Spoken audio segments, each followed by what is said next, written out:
8, 7, 6, 5, 4, 3, 2. Are you ready?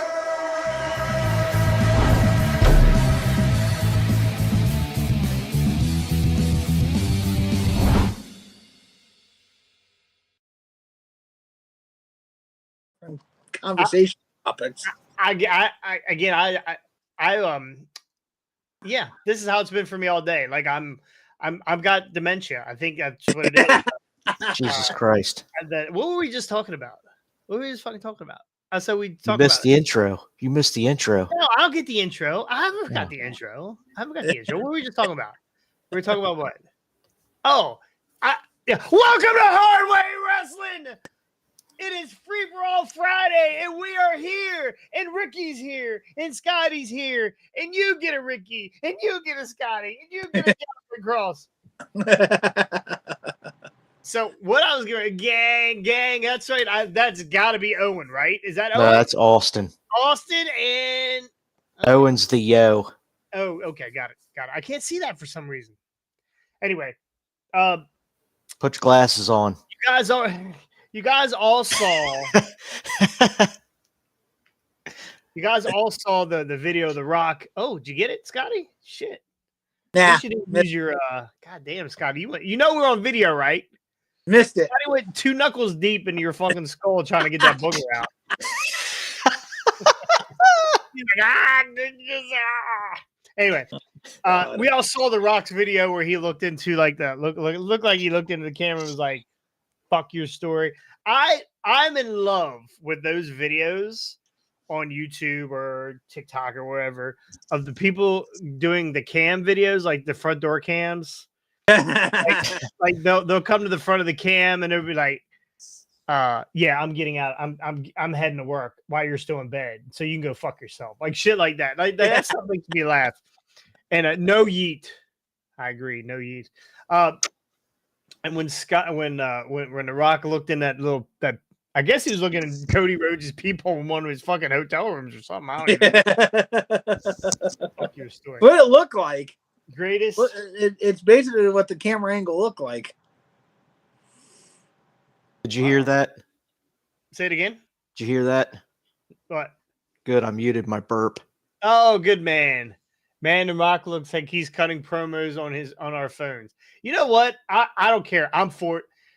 This might be the best version of The Rock we're gonna get. Right?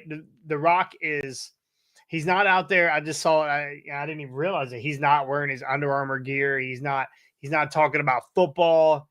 He's out there wearing his $1,000 shirt. Like The Rock is the real fucking man right now. I'm for it. I love it.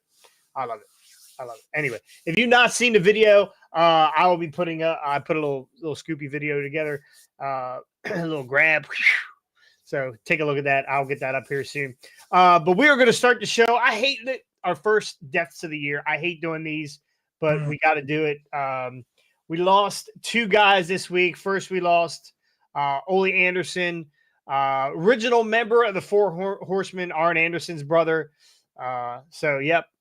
Tough day for the Anderson family. Scotty, give me some info on Ole Anderson. I know you're an old school guy. I'm sure you were I love the Four Horsemen. They're my favorite faction ever. I don't care what people say. Best faction ever. Ole Anderson, tumultuous wrestler / promoter / booker, right? He's been hated and loved at the same time. So give me something good on Ole.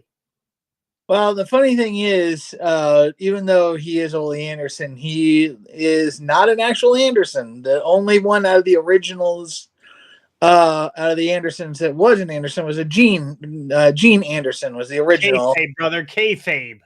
Huh? Kayfabe, man. Kayfabe. Yeah.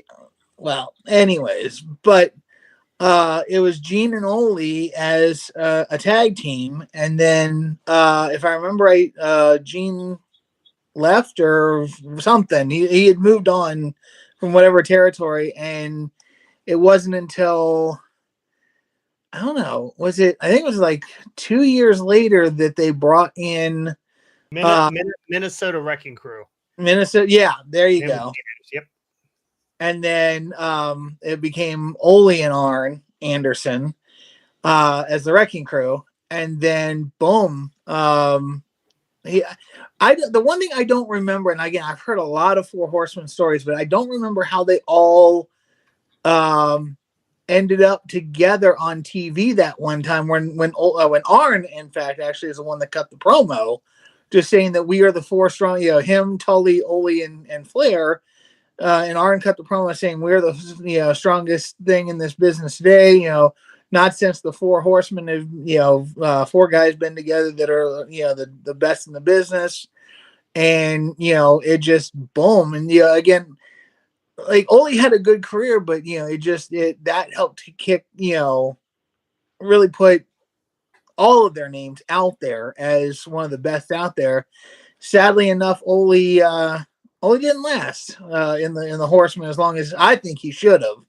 But he wasn't, as a lot of people will talk about, in different videos. Ole was a bit of a curmudgeon. Even in his young years, he was a bit of a curmudgeon, and he just didn't stick with it. And I mean, he also had other opportunities that came up, being able to run.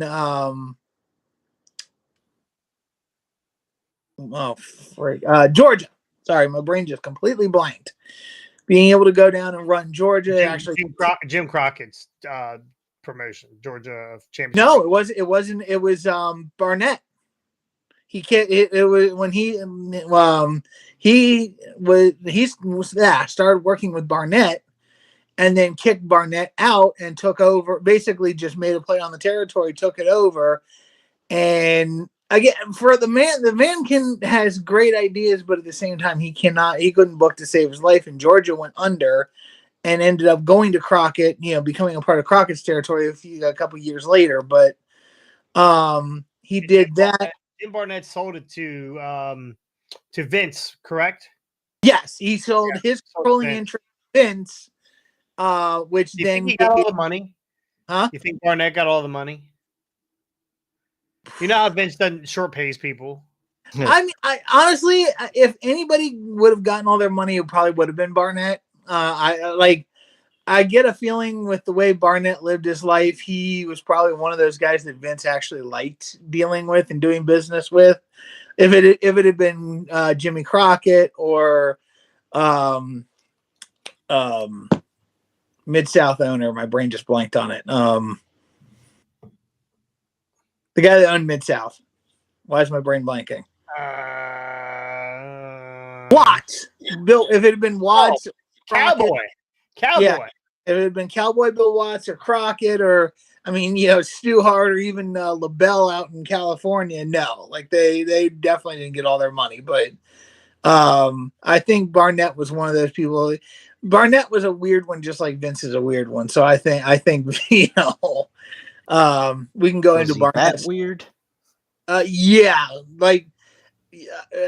look up at some point, just for your own edification and everybody else's. Look up the it was Kentucky or Tennessee college scandal that Barnett was involved in. Trust me, you'll see how weird Barnett was. But maybe that's where Vince got his ideas. Well, I think Pat got them from Barnett, and then Pat kind of passed his ideas on to Vince. But again, whole nother story. But no, he ended up going back to wrestle for that Barnett story. That wasn't an underage girl, was it? No, it was college football players. Okay. Yeah, it was college. I got done listening to Terry Funk's book. Huh? I just got done listening to Terry Funk's book. Ooh, I bet you that was a good fucking awesome. It's pretty epic. I learned a lot of shit about some fucking weirdos. Vince isn't the only fucking weirdo out there, by the way. Who's the one that fucked his dog? There was somebody didn't Funk tells a story. That chapter was left out. Funk tells a story on one of the shoot interviews about somebody fucking their dog. Ruh-roh Raggy. There was some kind of rib where he was like, somebody had to watch the dog or feed the dog, but the dog was real rabid or whatever. And the only way, it wasn't fucking the dog. Okay, it wasn't fucking the dog. It was they had this dog that got fucking. There was a mean dog, but after a few days, the dog got meaner. You had to jerk the dog off. Yes, Yes, you had to jerk the dog off. Yeah. Who I cannot remember. I'll look it up. We'll have it for the next show. But huh? It was a rib on a young guy or one of the fucking boys. Yes. They had to go jerk off the dog to calm him down. And it might have been on Terry Funk that he was supposed to go jerk off someone's dog or whatever. Yeah. But anyway, Oh Jesus! I'll find that. I'll find that story and I'll read it. We'll touch on it. Yeah. But no, like Ole ended up going back to the Ole thing. Ole ended up going back to Crockett for a while. Where we wrestling where we talk about jerking off a dog. Dog, yeah, exactly. Well, I guess we're getting another explicit mark. Yeah, no, we honestly we've left that. You know, we are not PG by any. We are definitely not PG. Let's move on here real quick. Hey, Ricky, you got any Ole Anderson memories or? Not really. I mean, I remember him obviously as, founder of the Horsemen, one of the founding members, but other than that, I didn't really follow a whole lot of his career. Yeah.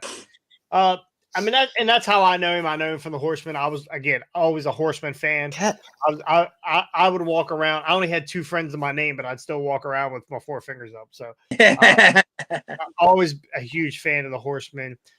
Learning a little bit about Ole over the years, and then just recently in the Funk book. And Ole didn't get along with very many people, including the Horsemen, J.J. Dillon and Tully Blanchard and Arn, and they all fell out at one point, and they all got back together. But Ole was Ole, and he's definitely going to be missed in the wrestling world.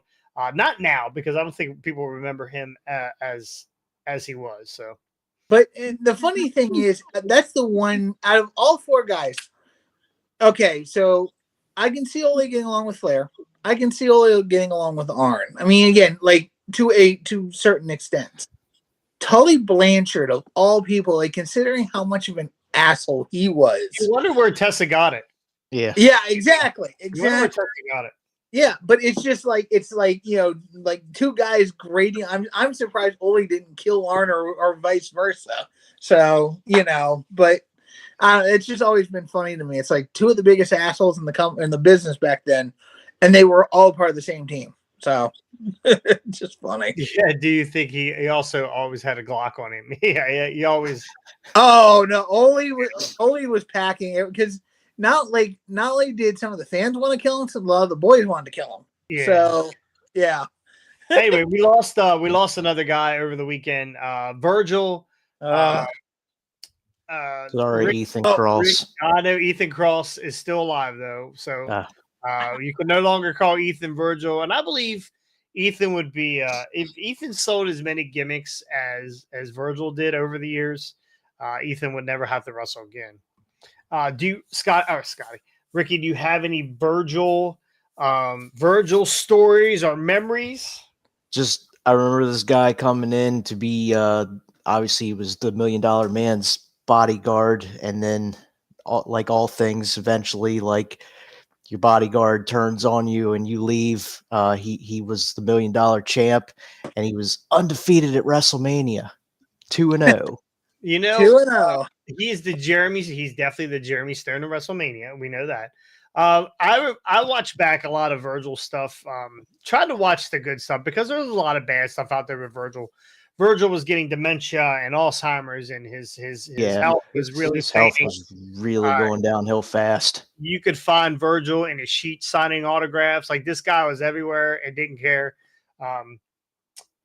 I went back and watched the video, and I think I posted an edited clip of it so I wouldn't get dinged. But where he turned on the $1 Million Man, and the pop in that building was unlike any pop that I had ever heard. Yes, it was amazing, and he just kind of rode off into the sunset. Then, so there's a story that when Virgil came to WWE, Virgil was in WWE. They named him Virgil because that is Dusty Rhodes' real name.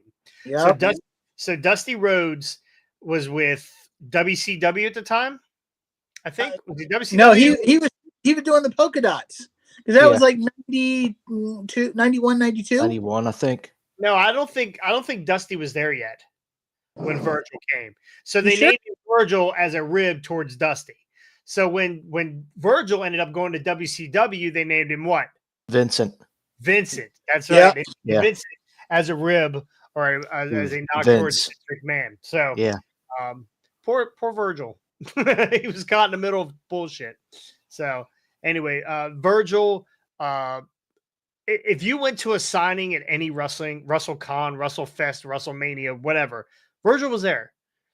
He was the first one there and the last one to leave. He was one of those guys. Like the lights are going out and Virgil's still sitting there, not packed up yet. He's still signing autographs or he's still waiting for people to come buy some of his merch or whatever. Dusty was there in 89. Okay. So late 89. So he was there when Virgil was there. Right, but that was later. Like Virgil, I don't think he was there in the beginning when the $1 Million Man was with the WWF. Yeah, I don't think so. I'd have to go. I think I just heard it on that Terry Funk book. So, but anyway, it was a rib towards. They ribbed each other either way. Yeah, so, yeah. Again, Virgil. Hey, look at that! That is okay. So what is that?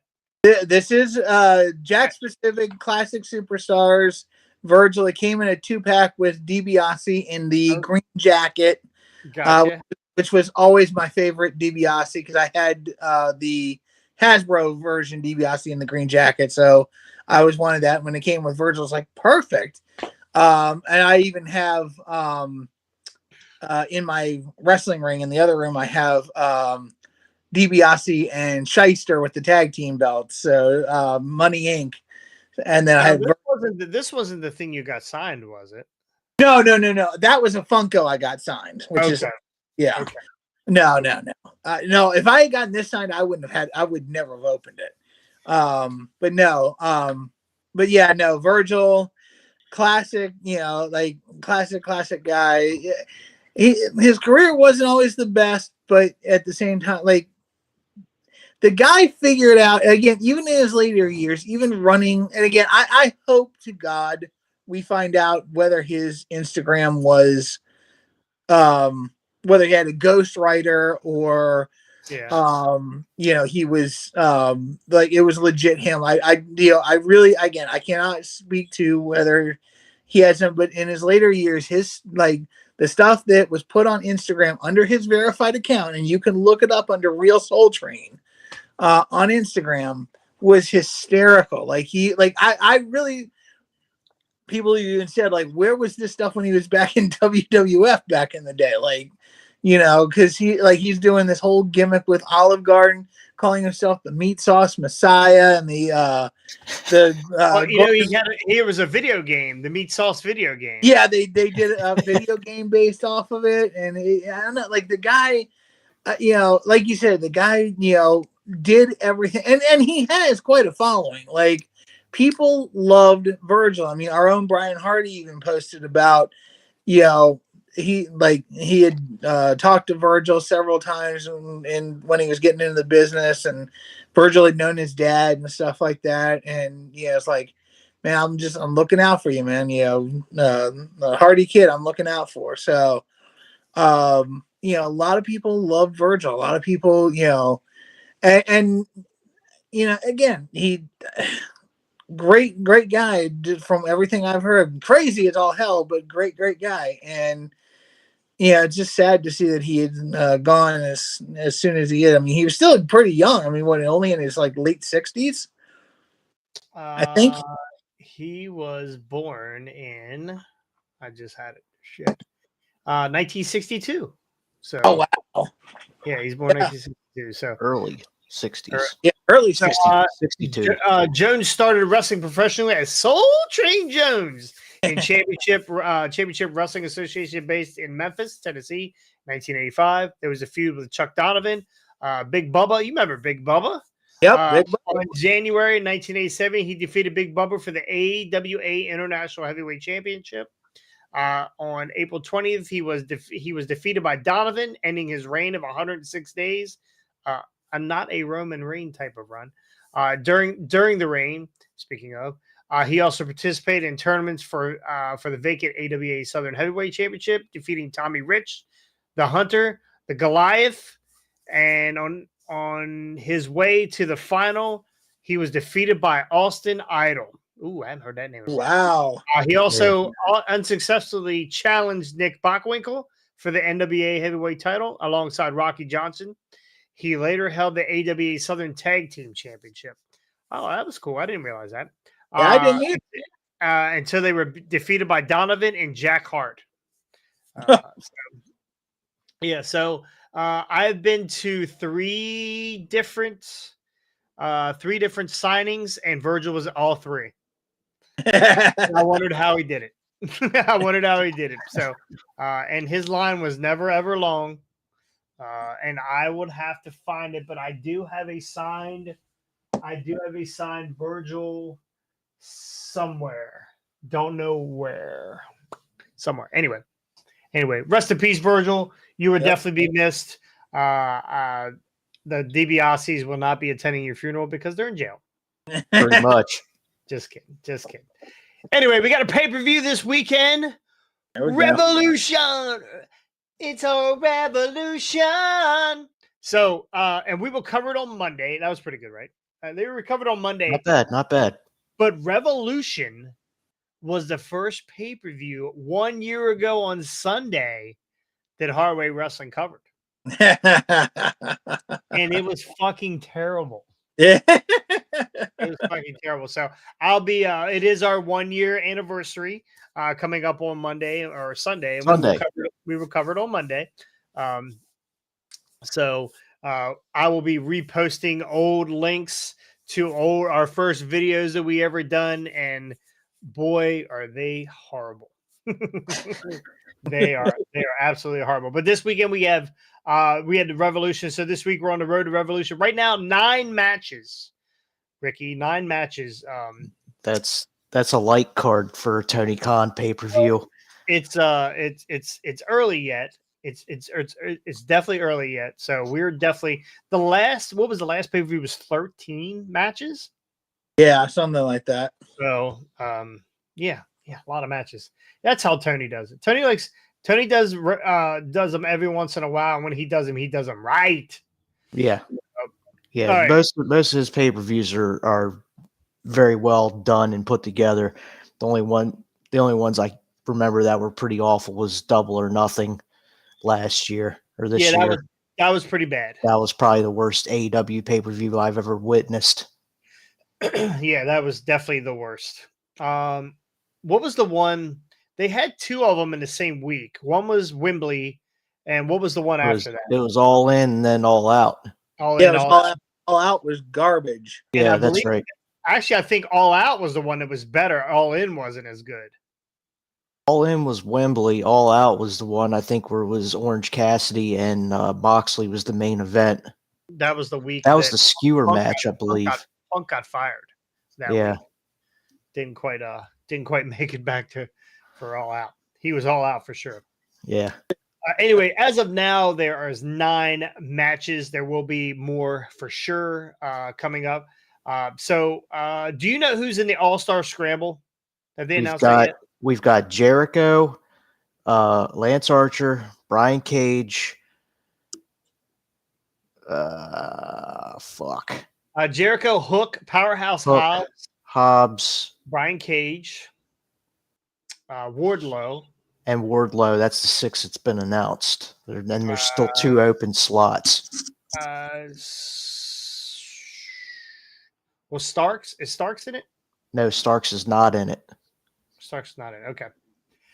So this is what is it? What is this match? This is a number 1 contender match. Number 1 contender match for the AEW World Title, and it's a 8-man scramble match. I don't know if this is Someone said send cock instead of Hook. I think that's Austin.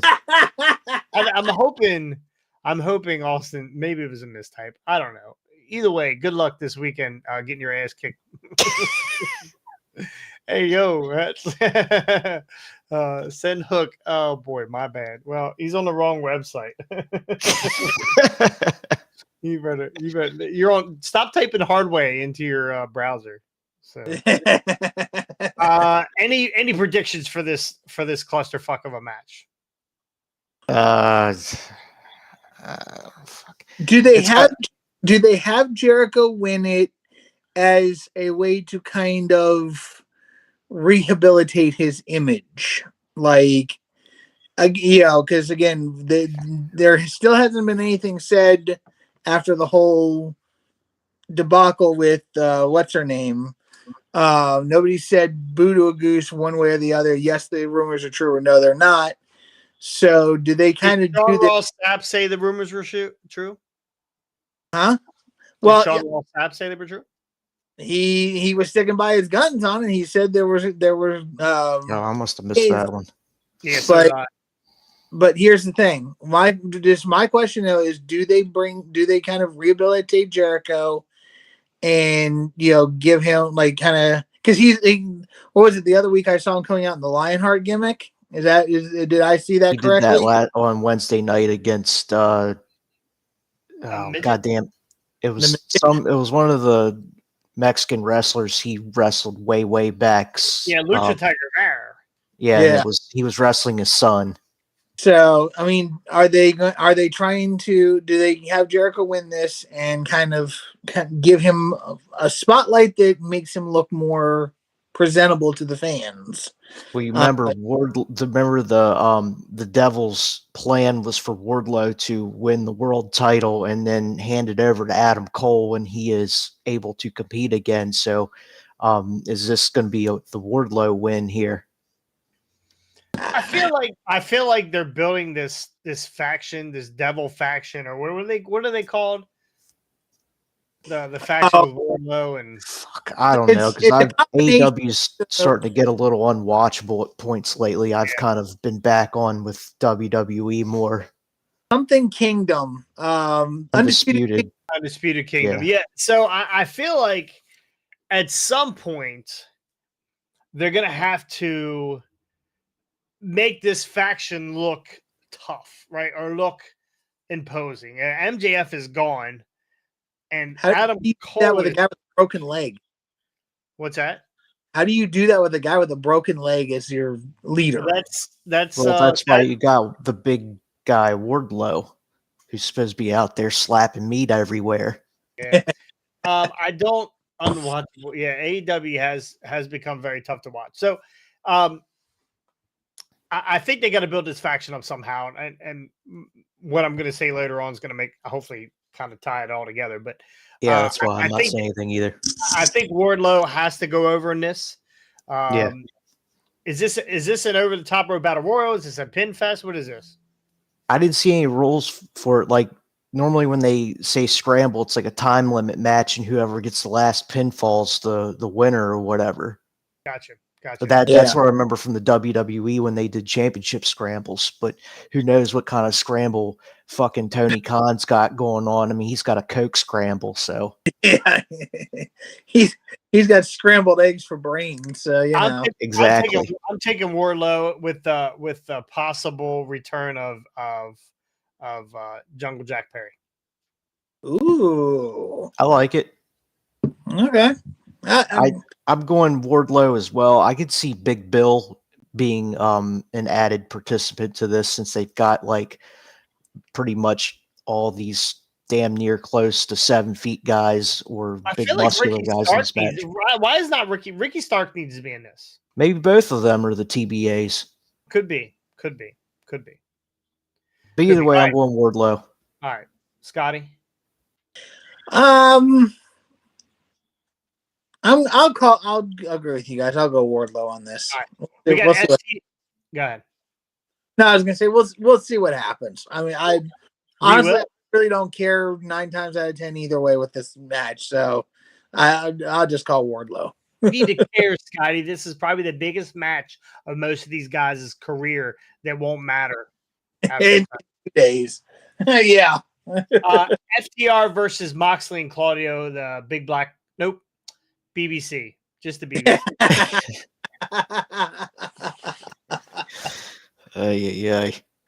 These guys have been battling for the last couple of weeks, on and off, whether it's in a triple threat with the Six-man trios. They just had a They match had it. on It was Wednesday night. on Dynamite. It wasn't a bad match though, except for the Chop fest. the chop fest in the corner Fucking where terrible. everybody was doing the same shit. Like if they would have just removed those few minutes from the match was very good. How do you? Eddie Kingston's supposed to be a tough dude, right? And I'm sure he's a tough guy. This fucking pussy chop that they did. I just stop with this bullshit. I hate it. It fucking makes you look uncredible.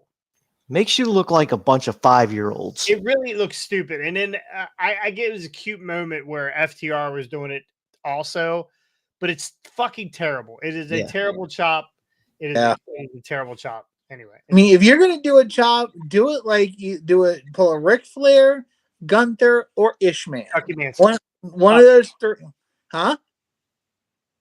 Yeah, somebody said this chop shit was fucking stupid. That was Randy. Was funny. It was shock. It was funny the first time, like that. It was funny, but now it's like a thing, and it's terrible. I'm not a fan of it. So anyway, I'm going FTR to beat. As in because the last couple times I've watched these matches, FTR has been on the losing end of it.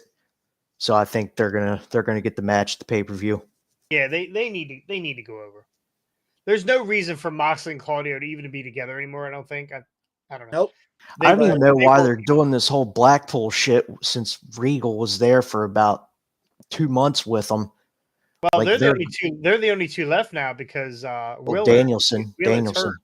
Oh, okay. I forgot about Danielson. I don't even see him as Blackpool. I don't know. Doesn't make sense to me. Wheeler's hurt, so I was wondering what happened to old Wheeler Useless. So. Yeah, he's out injured right now. He's in Orange's pocket. He probably heard got his chest hurt when he was getting those little tiny chops. Right. So yeah, I'm taking FTR also. Scotty, you're taking. Well, here's where I'm going to be a little different because the sad part is I love FTR, as you all well know, but the problem is that FTR is not one. They haven't been used properly in the last 2 years. They keep like in singles matches, they keep coming out on the losing end. Tag matches, which we see very precious few of, they are not always successful. They win 1 out of every like 5. And the thing with it, and I'm looking at the Swerve and Hangman thing where they basically just put Swerve over 3 times in a row. And just, buried Hangman and whatnot, which not that I'm necessarily mad about that, but my whole thing is that they're not consistent on their booking. Tony is not consistent on it. So in my view, I see Blackpool going over. I honestly see Tony just devaluing the best tag team that he's ever had in that company and putting Claudio and Moxley over FTR. So that's who I'm taking, sadly enough, because I know how Tony books. All right, well, that's another story I'm gonna try to wrap up here towards the end of my thoughts. So we got the debut of Will Ospreay and Konosuke Takeshita. Take a shit. Tell me what happened here. Ospreay was supposed to be in the group with Callis and Takeshita, and what happened? Did I miss something? So it was a few weeks ago, I think, and Callis was talking about I can't remember if it was that they're not in like a main match at the pay-per-view, so he said he was going to make the best match of the night because it's between his 2 guys, 2 of his top athletes or something like that, something along those lines. So he made that match himself. Well, I get saying it. that the families together and they're going to fight one out for friendly competition, basically.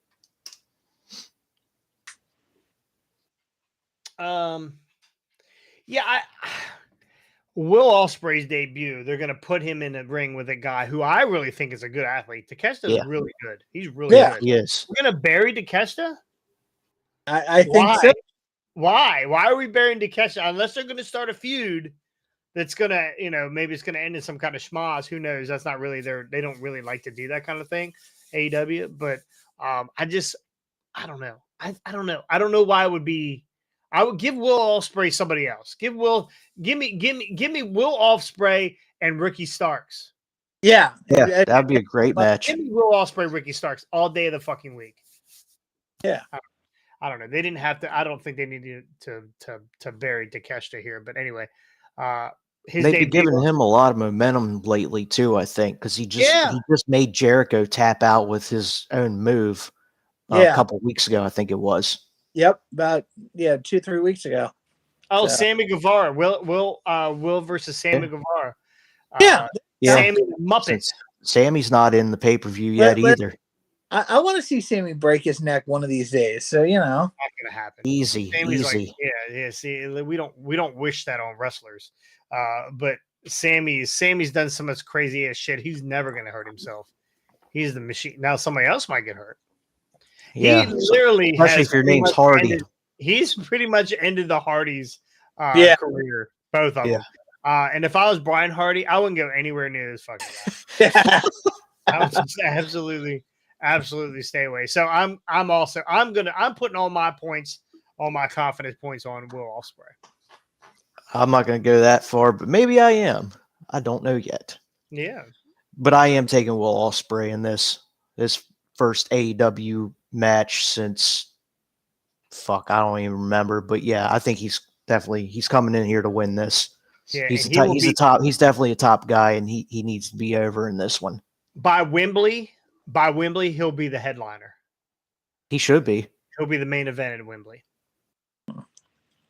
beating Hangman for the world title. Anyway, Scotty, who do you got here? I will take Ospreay as well, even though I love Takeshita and I think they need to do more with him and do better with him. But again, you know how Tony just signed this guy, and I guarantee you, they'll Ospreay will go over. We won't see Ospreay for another 2-3 months. Then he'll show up at whatever the next pay-per-view is. Then we want Ospreay even said, I'm only doing this so I can spend more time with my family back home in England. That's literally the only reason he signed with AEW. So, and that's really it's sad to say, but they need to do more with Takeshi to put him over, but they're not going to. They're going to put Ospreay over because he's their big sign. So yeah. I think when he said he wanted to spend more time with his family, he meant that he didn't want to do that WWE schedule where he's wrestling 7 days a fucking week for 365 days. I'm pretty sure that's what he meant. So we're going to see a lot of. He's going to be their star. If they don't bill Ospreay as their main guy, I would even say right on the same level, or if not a little bit above MJF, because of his work rate. I would be I'm already disappointed in a lot of stuff. Exactly. I would be super disappointed if they melt this fucking guy down and don't do shit with him. So anyway, we're all taking Ospreay except for Scott. No, I'm taking Ospreay. Okay, just checking, buddy. Eddie Kingston versus Daniel Bryanson for the Continental title, or like I like to say, every fucking belt in the company. Jesus Christ. This is the most cardio that Eddie Kingston does by walking to the ring with 3 fucking belts. It's blown up by the time he gets there. It's a good thing they don't have WWE WrestleMania ramps where they're 2.5 miles long. Eddie Kingston would be dead before he hits that first quarter. Or even worse, imagine if he did Moxley's entrance out from the crowd, coming in from the. He'd fall down the steps with all them belts. Yeah, he's never getting over the railing. He's got these little short, stubby legs. I don't understand. I don't understand the Continental Classic. I don't understand why all 3 belts are all 3 belts together. Is there no more Ring of Honor heavyweight champion? No, they're still there. It was Eddie Kingston said that he was going to defend when he defends a belt, it's going to be all three at once. So when he loses them, it's going to be all three at once. So they're saying so that eventually they're going to have to split these up anyway. Well, they're just billing this as the Continental title. So does that mean Brian's not winning? Yeah, I don't think Danielson's winning. I think Kingston's going to win this. So the whole point of the match is that if Danielson loses, he's got to shake Eddie's hand. Yeah. Gotta shake his hand. If you had a chance to shake Eddie Kingston's hand, Scotty, would you? Shakes like this though. Yeah. Terrible. I'd make sure that his hands were clean first. Maybe make him go wash them before I King of the bums. King of the bums. Yeah, I know you, but no, probably not. You imagine the ripples on Scotty's chest from them little baby taps. Scotty's like, it would be like a kid. It'd be like a toddler splashing around in the bathtub. No, and see, here's the other problem with that. No, here's the other problem with that. The first couple of chops just makes one boob go, and then it's the ripple effect, so my boobs just start bouncing. What's that metal thing you click? It goes. Yeah, exactly. Yeah. That'd be my boobs. Ding, ding. I like that. What is it? So I don't need you to say boobs on here. Okay, Scott, please don't say boobs anymore. There's Owen Hardy's in here. Owen, cut the cock and the boobs. I can't do it. I'm jerking off a dog. We're already going to it. Right. TVNA. I swear, every time we start one of these podcasts or videos or whatever, I'm like, okay, we're gonna keep it sort of, PG a little bit. I've kind of got Ricky from trying not to throw up on the microphone, and the next thing you know, there's fucking cocks and dogs' penises, and it's a mess. Hey, I haven't burped into the mic yet. You're the man. Orange Cassidy versus Roddy Strong for the international title. Every match, there's 12 belts being fucking. There's 12 belts. There are like literally more title matches on this card so far than actual non-title matches. Yes, correct. So you got what was I saying? Orange Cassidy versus Roddy Strong. Ricky. I can't burp now. I was trying to mute it. So Orange Cassidy versus Roddy Strong. The reason why I went with Wardlow to win because I feel like you got to build the Undisputed Kingdom here. You have to. So they said they were coming for all the belts. I'm taking Roddy Strong to win this title. As am I. Ain't gonna happen. Ain't gonna happen. He's gonna do it. He's gonna win it. I think he's gonna need some help from Taven and Bennett to get the job done. But at the end, he's gonna be the new international champ. Nope. Let's hope. You don't think so? No. They are not taking this belt off the company mascot. And if they do, if they take it off of Orange Cassidy, I'm telling you right now, in 1 to 2 weeks, maybe a month, he'll have won it back already. Like there's no, like they're not going to keep it. Like Tony loves pockets for whatever reason. It's like a little dog just walking beside him. Here we go, dogs. He dresses up like Tony dresses up like pockets for Halloween. Like the company mascot is not going to lose. Like I guarantee you, the company will die. And Orange Cassidy will still be the international, universal, international, all bullshit champion. No, I'm calling. As much as I hate pockets, I'm calling him to win this because they're not taking the belt off of him. It's a guarantee. Not a clean sweep here. I still think they need to build up the Undisputed Kingdom here. Yeah. So, they do, but they're not. I'm thinking Roddy's mustache. Tony likes the way Orange tickles his mustache when he's like. I mean, it's just easy. It's not gonna happen. I'll tell you what. All right. I'll tell you what, Scotty. Here's what: if Orange Cassidy retains his title, I'll come jerk off your dog. Christian Cage versus Daniel Garcia for the TNT championship. God. I tell you, as soon as Christian Cage finds out your dad is dead, you're fucked. Yeah. Absolutely fucked. Yeah. And why? And explain to me, is that on all the resumes? Is that like a question like race, Caucasian or Hispanic, blood type, or your sign, or dad? It's like dead or male or, alive? yeah, it's like male or female, dead or alive. Yeah, like Maybe that's so you don't have to worry about the dad coming home while the mom is there with Christian in bed. oh, could be. So Christian has another victim when it comes to death of the daddies. So I am going out on a limb here. I'm hearing things both ways, but I'm going with Christian Cage to retain this title, but help from Edge. And until he does something miraculous, he's always going to be Edge. So I don't want to fucking hear it. Yeah, I can't do this old Adam Copeland crap. Sexton Hardcastle. Yeah, there you go. We're going to call him Sexton Hardcastle. Yeah, I'm also going with Christian on this. Scotty. Yeah, same. I mean, I'm sorry, but The Rock's wife, aka Danny Garcia, is not going to get this belt. There's like, what is this guy done that's even He dances.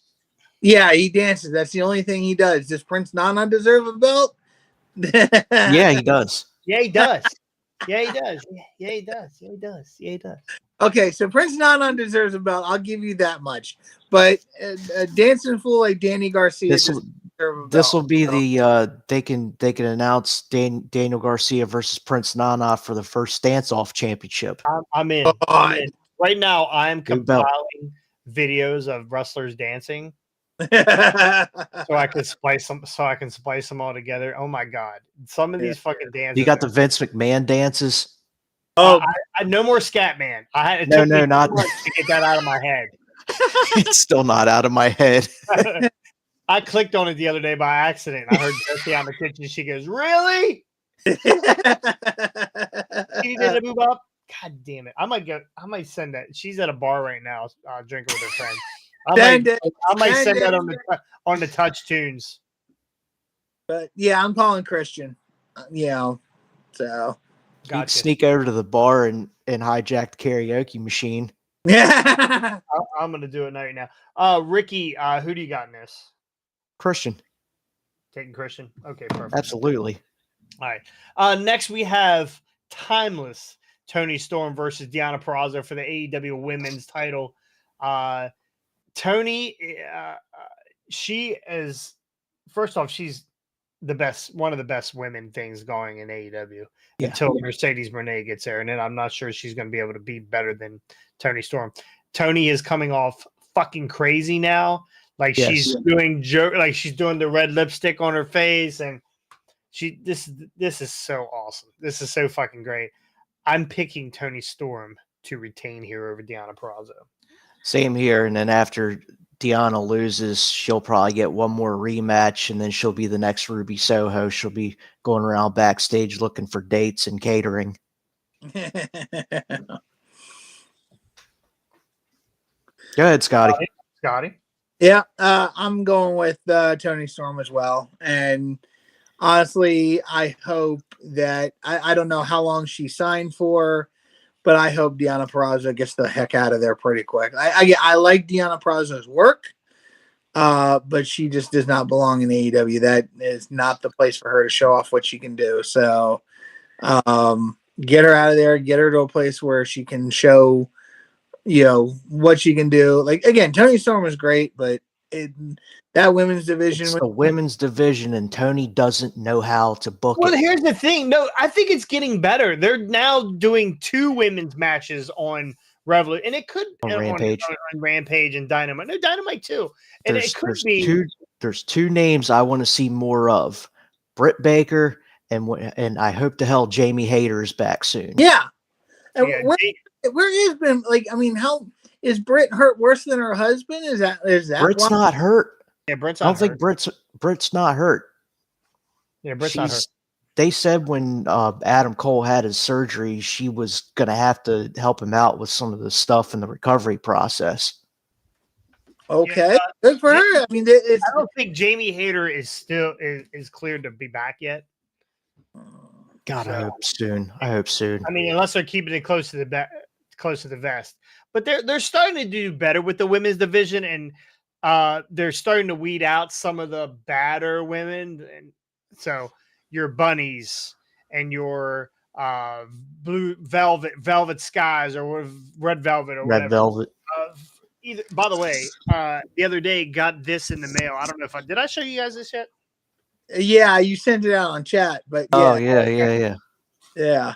Yeah, actually pretty cool. It only took a fucking year for it to come in. So Was it inside your Money in the Bank briefcase? it's hanging up right now, by the way. Hanging up. That's gonna make a loud bang when it falls on the floor. I'm waiting. There's nothing in it, so anyway. I'm going Otis's ham sandwich. What we should talk about that. What is some of the shit that's fallen out of those briefcases over the years? We're getting sidetracked. We'll bring it up. Anyway, I'm taking Tony Storm to retain here. Those cases. Oh, they've had to have shit, right? They've had to have shit coming out. Anyway, fuck it. Anyway, Tony, I'm taking Tony Storm. Scotty, Tony Storm. Ricky. Tony Storm. We got Samoa Joe versus Adam Page versus Swerve Strickland. I don't know if you probably didn't catch Dynamite on Wednesday, but Hangman is on crutches and he's in the middle of the ring and he's about to give a heartfelt speech on why he's not going to be a Revolution. And Swerve Strickland comes down and turns baby. You guys notice that? He turned baby right there. So he basically said, he doesn't. It was already starting to happen anyway. Right. People love him and Prince Nana. So who? Prince Nana. So basically Swerve said, I respect you, blah, blah, blah, blah, blah, get kind of building Hangman up. And then Joe comes out. Joe's on the stage. Joe doesn't come in the ring. Joe stays out. He's in his 3-piece suit. He's staying back. He's talking shit. Next thing you know, fucking Hangman crushes Swerve with his fucking crutch. Lazy out. Swerve did not move. Never Swerve fucking did moved. not Out. move. Out. Yeah. And Hangman not limping around. So it was for a couple weeks now. Well, I guess it's been a week and a half now or 2 weeks that they did this thing where Hangman hurt his foot during the match, during that triple threat match, or not triple threat match, a 6-man tag match, and told the camera, "Don't look at me right now." So that was a night. That was like almost a Triple H type of thing that they did there, where it was like, "Don't show me," like it was an accident that they showed him he was hurt. Yeah, and they were kind of like, "Oh, he's hurt." Well, Sean Ross Sapp the whole time was like, "Yeah, I don't think he's hurt, blah, blah, blah. Yeah. He's fine, blah, blah, blah." Anyway, so he showed his hand the other day and he knocked Swerve out with the crutch. So, which fucks me up because I thought for sure that that Samoa was going to retain here. I think Swerve is going to win this fucking belt. Yeah. I'm on the fence with it, and I can see that happening. Like, Swerve has just gained so much momentum over the last few months, feuding with Adam Page. I could see it where he wins it by pinning Hangman. And I hope he does. Or it doesn't happen at all because it will take away from the luster of Sting's last match. Good call. I'm on the fence, bro. I'm on the fence. I don't know. I want Swerve to be the champion so bad. But Joe just won it literally like a month or two ago. So I don't think that matters. I think Joe is transitional. I think Joe can be transitional. He's not like the story is true. Not Joe. The story is not Joe in this. The story is Hangman and Swerve. Yeah. And somehow we went from a guy that was breaking into another dude's house and Yeah. talking shit to his baby to Terrorizing becoming a baby face. Yeah. Only in AEW where I think we bring back Snitsky to kick Hangman's baby out of the ring. God. The baby punt. Baby punt heard around him. Kick Adam Page's baby. So anyway. And actually have the actual baby there and have them kick the actual baby. That'd be perfect. I'm in it. I'm in for it. It'll be even weirder if it's a black baby. Yeah, the Facebook chat is they're wanting Swerve to win it also. I'm on the fence because I don't know what's that. I'm sorry. I said it'd be even funnier if it's a black baby that he kicks. Oh, it could be. I mean, Hangman is hung. Yeah, Hangman is hung. yeah, no. Anyway. He's definitely hung. He's hung on pegs all over the Walmart. That is for sure. That is for sure. So as of now, Scotty, you're a hater. You are a hater. I am honest. He is a Jamie hater. I am honest. Okay. Honestly, don't even watch the fucking product and you talk shit about it. Anyway, I'm going with Swerve. I'm going with Swerve. Yeah. See, I agree with you.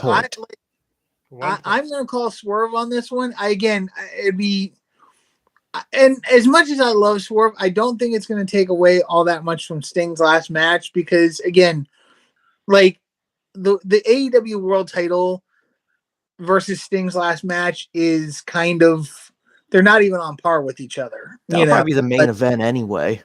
Yeah. So, like, Sting's last match, I mean.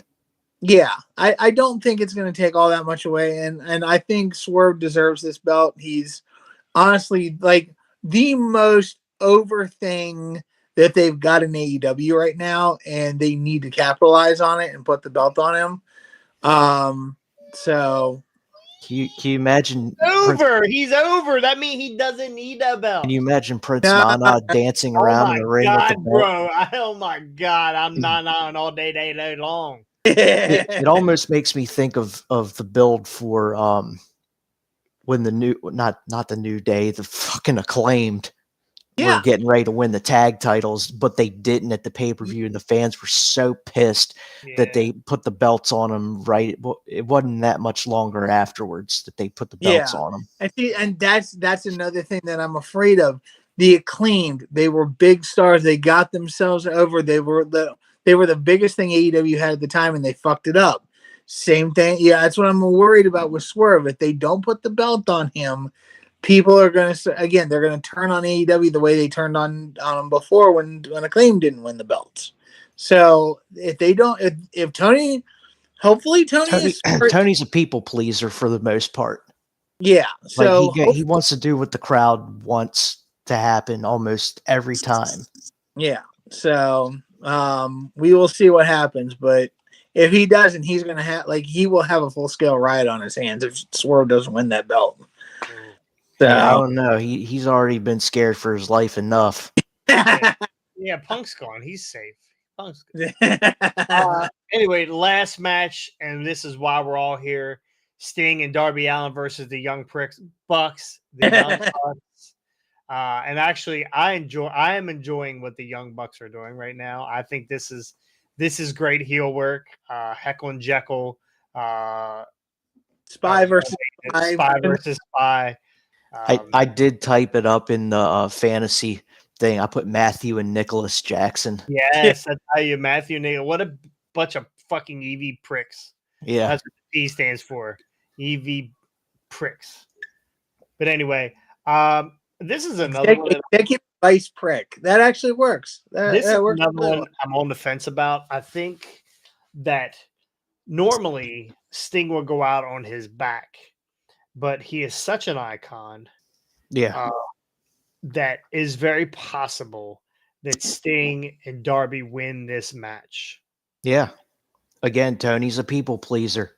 Yeah. He wants the fans to be happy. He wants them to cheer Sting. I actually don't. And whether he wins or loses, they're going to love Sting. Sting is going to get a standing ovation. Sting is going to, it doesn't matter what happens, win or lose. But I think I think Tony, out of respect for Sting, wants Sting's last match to be a win. I mean, he's won every match. Yeah. This thing, we're getting ready to never say again, Sting never loses. Yeah. One way or another, he's either going to lose this match and go out on his back, or he's not wrestling anymore. So if the Bucks do not win and Sting and Darby retain, what do they do with these tag titles? Tournament. What do you? That's the only thing they're gonna. It's the only thing Tony knows how to do is they're gonna do some kind of tournament for tournament eliminator for the number one contendership, and woo! Ric Flair steps in. Oh, Ric God. Flair. Jesus. He's gonna do a dewdrop with Chelsea and take the other belt and be like, "Give me that! I'm your new partner." Yeah, I think the only drops that that Rick is spilling right now are in his underwear. Yeah, depends. Well, yes, it depends. It definitely depends. I am going with Sting winning. I'm going with Sting going out, standing up. Yes. Yeah. You too? Nope.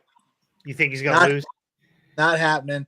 They painted themselves into such a corner with this whole Young Bucks thing. And I really am looking like Tony Khan painted himself in a corner. Really? You don't say.